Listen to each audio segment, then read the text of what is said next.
thinking about our lives, thinking about how we choose to exist in this planet, how we choose to behave in certain ways, how we choose to uphold certain values, how we choose to um, kind of lift our shoulders up in the day to day.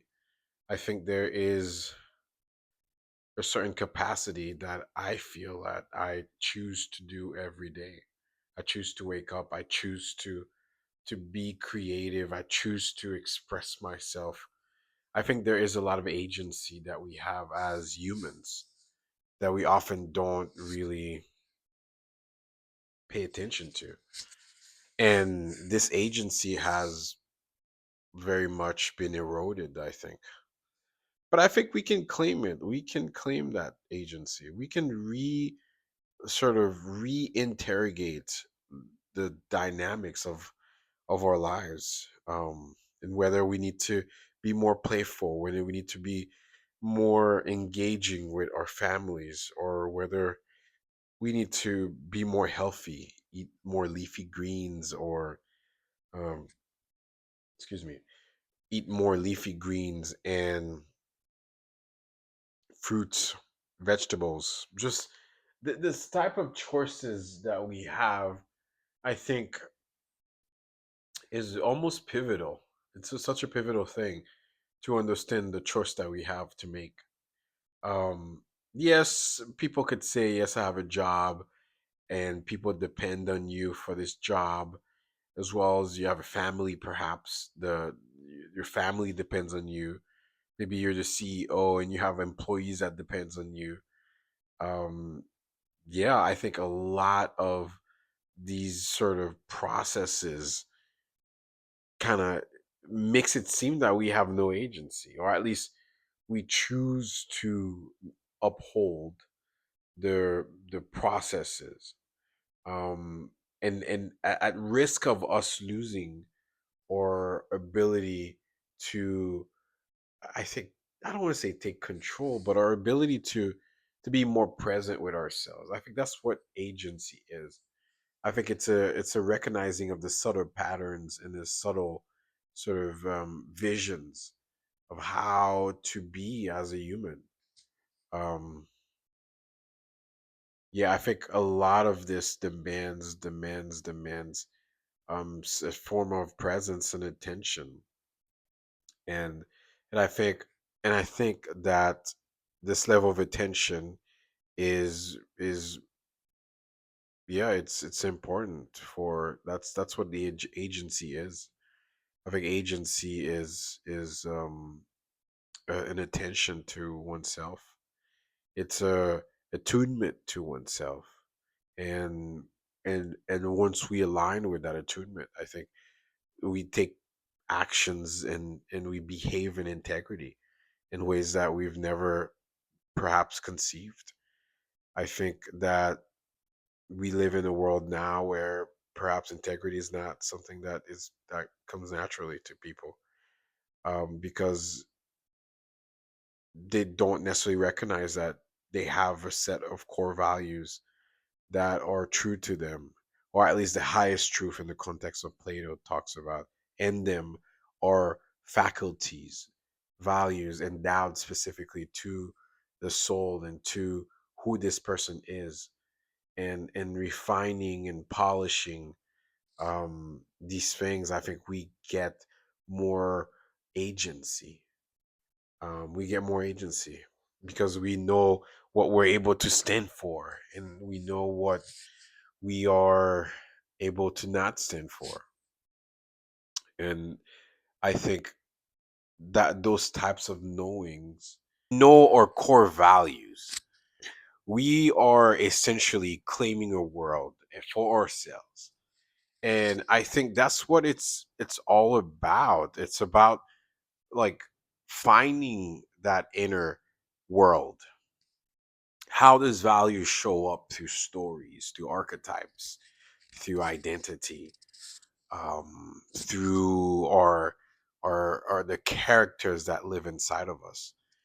I think there's a whole vast world inside, and and I feel very deeply about this, because I know that a lot of the process, at least for me, that I've developed, is around like a world building, the inner experience of our own, like the or inner world. How do we find and venture through our inner world? And I've curated a methodology, and I feel that what that methodology has taught me is to understand the highest forms of myself, the highest forms of my values, how they show up in all these different aspects.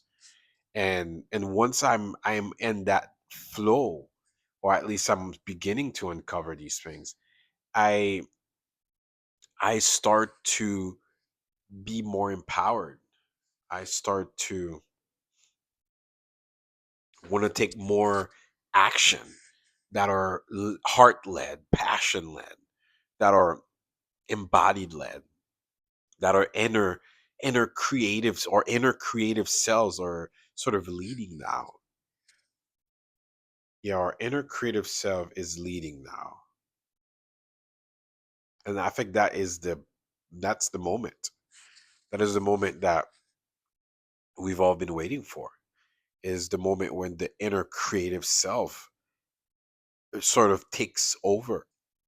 And I think the inner creative self, you could see this as a lot of different musicians, writers, actors, um, people who have stood the sort of, people who are literal national treasures.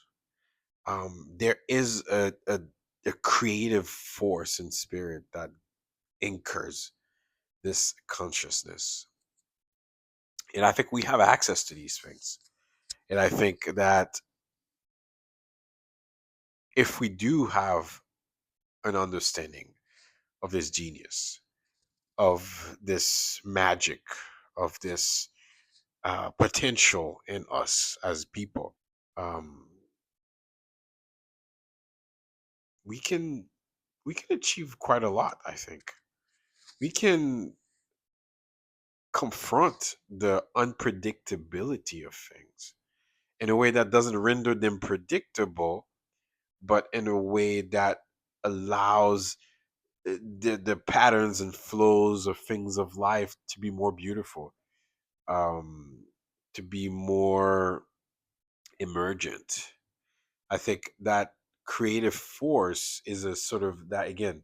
It's a form of agency. Um, it's a form of agency. How this looks day to day, I think it shows up in passionate communities of people who are taking care of each other, who are taking action towards their community needs, and are meeting people where they're at, and they're able to sort of grow and engage in healthy debate and healthy envisioning of possible futures. I think all of these things are so important, um, very very important. But I think it's about, at the end of the day, it's about you who are listening right now. It's if your actions, or if your thought patterns, if those two things are not aligned, if those two things are not aligned with the deepest values of your core, I think there is a challenging thing that is happening. And that challenging thing is, unfortunately, I hate to claim universality. I hate to claim that there's an upright moral truth. But I do feel that the when I think about the energy of love, the energy of this sort of cosmic force, that I love what I think Maya Angelou said. She says like love may be the things that maybe the force that moves the planet into firmament. It may be the things that courses through her vein. It makes her heart pump. It may be everything that has ever been in the fabric of our world. And when I look at love, I think love there is always a flow.